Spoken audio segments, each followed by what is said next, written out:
Hello students, मैं पंकज मिश्रा आप सभी लोगों का स्वागत करता हूं स्कूल ऑफ सिविल सर्विसेज में। आज के इस इवनिंग सेशन में हम इंडियन पॉलिटी के करंट अफेयर सेक्शन के ऊपर बात करेंगे। तो चलिए आज की इस क्लास को हम स्टार्ट करते हैं।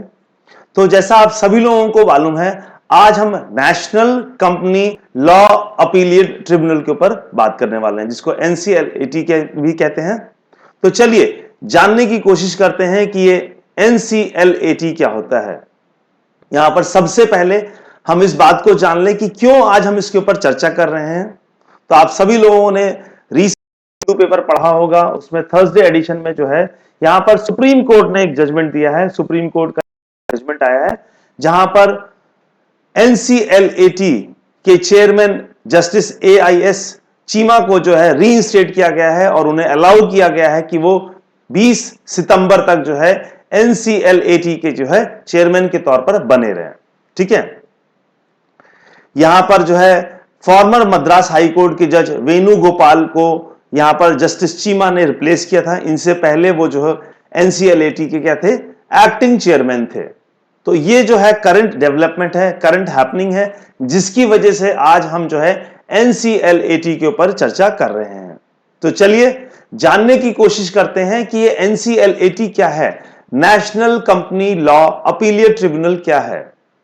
बेसिकली एनसीएलएटी को जो है section 410 of the companies act 2013, जो कंपनी अधिनियम 2013 का जो कानून है, उसके सेक्शन 410 के तहत यहां पर जो है एनसीएलटी की बात की गई, नेशनल कंपनी लॉ ट्रिब्यूनल की बात की गई है। बेसिकली जो ये एनसीएलटी होगा वो क्या होगा, ये क्वाजी जुडिशियल बॉडी है। क्वाजी जुडिशियल मतलब क्या रख सकते हैं कि ऐसी संस्थान, ऐसी बॉडी जो पूर्ण रूप से 100% जो है जुडिशियल बॉडी की तरह नहीं होगी। ठीक है, तो यहां पर क्या है, बेसिकली जो एनसीएलटी है वो जो है अपील के मैटर्स को सुनती है। ये अपील के मैटर्स कहां से आएंगे, अगर इंसॉल्वेंसी बैंक्रप्सी कोड है, आईबीसी जिसको कहते हैं, या insolvency and bankruptcy board of India IBBI के, इनके जो मामले हैं, इनके मामलों में जो भी जजमेंट आता है, उन जजमेंट में अगर आपको अपील करनी है तो आप एनसीएलटी में जाएंगे, नेशनल कंपनी लॉ ट्रिब्यूनल में जाएंगे। और जब नेशनल कंपनी लॉ ट्रिब्यूनल के किसी जजमेंट को आपको चैलेंज करना है तो आप कहां जाएंगे, national company law appellate tribunal के पास जाएंगे। ठीक है, तो बेसिकली एनसीएलएटी क्या है, ये एक अपीलिएट ट्रिब्यूनल है। ओके, तो इस चीज को क्लियर रखिएगा। अब यहां पर जो भी डिसीजन लिए जाते हैं एनसीएलटी में, उनका जो अपील, जैसे मैंने कहा कि अगर उनसे आप खुश नहीं हैं, उनसे अगर पार्टीज खुश नहीं है, तो उनके पास राइट टू अपील है। और वो अपील करने के लिए कहां जाएंगे, तो उनके लिए एक संस्था है जिसका नाम है national company law appellate tribunal, NCLAT. Okay, अब यहां पर अगर आप मान लीजिए एनसीएलटी के फैसले से भी खुश नहीं है, तो आखिरी में आपका आखिरी रास्ता कह सकते हैं वो है supreme court. That means now you can go and challenge the decision of NCLAT before the honourable supreme court. आप सुप्रीम कोर्ट में जाइए और एनसीएलटी के माध्यम जो फैसला है उसको आप क्या करिए, चैलेंज करिए। ठीक है, तो ये तो हो गया हमारा अपीलिएट ट्रिब्यूनल का जो कह सकते हैं क्रम, कैसे उनके खिलाफ आप जा सकते हैं। ठीक है, अब यहां पर इसके गठन की अगर बात की जाए कि एनसीएलटी का गठन कैसे होता है, तो यहां जस्टिस इराडी कमिटी है, उनकी अनुशंसा के अनुसार on his recommendation NCLT was formed. अब यहां पर हम बात करेंगे कि व्हेन इट वाज फॉर्म, तो जैसे मैंने आप लोगों को पहले ही बताया, यहां पर कंपनी अधिनियम 2013, कंपनी कानून है भारत में 2013 का, इसके द्वारा जो है 1 जून 2016 को जो है भारत सरकार ने एनसीएलटी का जो है फॉर्मेशन किया था, एनसीएलटी का जो है गठन किया गया था। ये बेसिकली एक ट्रिब्यूनल है। ओके, इसमें कौन कौन होगा, इसमें एक चेयरपर्सन होंगे, इसमें कुछ जुडिशियल मेंबर्स होंगे और इसके कुछ टेक्निकल मेंबर्स होंगे। कुल मिलाके जब आप एनसीएलटी की बात करते हैं तो इसमें कुल मिलाके जो मेंबर्स की जो संख्या है वो 11 है। There can not be a members और the strength of the NCLT can not be more than 11। कुल मिलाके आपको जो है यहां पर 11 सदस्य आप रख सकते हैं एनसीएलटी में। अब इसके कॉम्पोजिशन की अगर हम बात करें तो यहां पर जो प्रेसिडेंट होता है ट्रिब्यूनल का और जो चेयरमैन होता है, these all are judicial members. The president of the tribunal and the chairperson of the tribunal and the judicial members of the appellate tribunal shall be appointed by the government of India according to the consultancy with the chief justice of India. तो यहां पर president, chairman और जो judicial members हैं NCLT के, इनकी appointment Bharat सरकार करेगी, और जब भारत सरकार इनकी अपॉइंटमेंट कर रही है तो वहां पर जो है चीफ जस्टिस ऑफ इंडिया से उनकी कंसल्टेशन ली जाएगी। दैट मींस उनके राय मशवरे के बाद ही जो इन लोगों का अपॉइंटमेंट होगा। अब यहां पर हम सदस्यों की बात कर लें, मेंबर्स ऑफ द ट्रिब्यूनल, और जो टेक्निकल मेंबर्स हैं they are appointed on the recommendation of a selection committee. एक कमिटी बैठती है, उस सिलेक्शन कमिटी के द्वारा जो है जो सदस्य हैं और जो टेक्निकल मेंबर्स हैं उनके नाम को फाइनलाइज किया जाता है।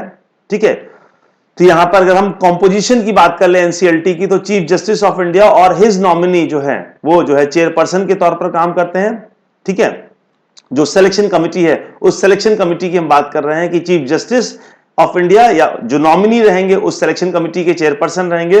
ठीक इसी तरह सुप्रीम कोर्ट के सीनियर मोस्ट जज हो सकते हैं, या कह सकते हैं चीफ जस्टिस ऑफ किसी हाई कोर्ट के एक चीफ जस्टिस को यहां पर आप इस सिलेक्शन कमिटी में पार्ट एंड पार्सल बनाएंगे। ठीक इसी तरह से secretary of ministry of corporate affair वो भी एक सदस्य रहेगा। ठीक इसी तरह से secretary in ministry of law and justice, उसका भी मेंबर जो है, उसका जो सेक्रेटरी जो है एक सदस्य के तौर पर यहां पर काम करेगा इस सिलेक्शन कमिटी में। और ठीक इसी तरह secretary in the department of financial service in the ministry of finance. ठीक है, तो मिनिस्ट्री ऑफ फाइनेंस का जो एक सेक्रेटरी रहेगा वो भी इस सिलेक्शन कमिटी में एक सदस्य के तौर पर रहेंगे। ये सभी लोग मिलकर जो है जो ट्रिब्यूनल के मेंबर्स हैं और जो उसके टेक्निकल मेंबर्स हैं उनका जो है ये अपॉइंटमेंट करेंगे, उनके नाम को ये फाइनलाइज करेंगे। अब यहां पर बात आती है कि क्या जो एनसीएलएटी जो है वो जो अपने डिसीजंस देता है तो वो क्या हमारे ऊपर बाध्यकारी हैं, उनके डिसीजन का स्टेटस क्या है बेसिकली। तो यहां पर जैसा मैंने आप लोगों को पहले ही क्लियर कर दिया था कि एनसीएलएटी का जो डिसीजन होगा that is final but that is subject to challenge. अगर आप उससे खुश नहीं, अगर पार्टीज उसके जजमेंट से खुश नहीं है तो ऑलवेज वो सुप्रीम कोर्ट में जाकर क्या कर सकते हैं, एनसीएलटी के जो जजमेंट है उसको जो है चैलेंज कर सकते हैं।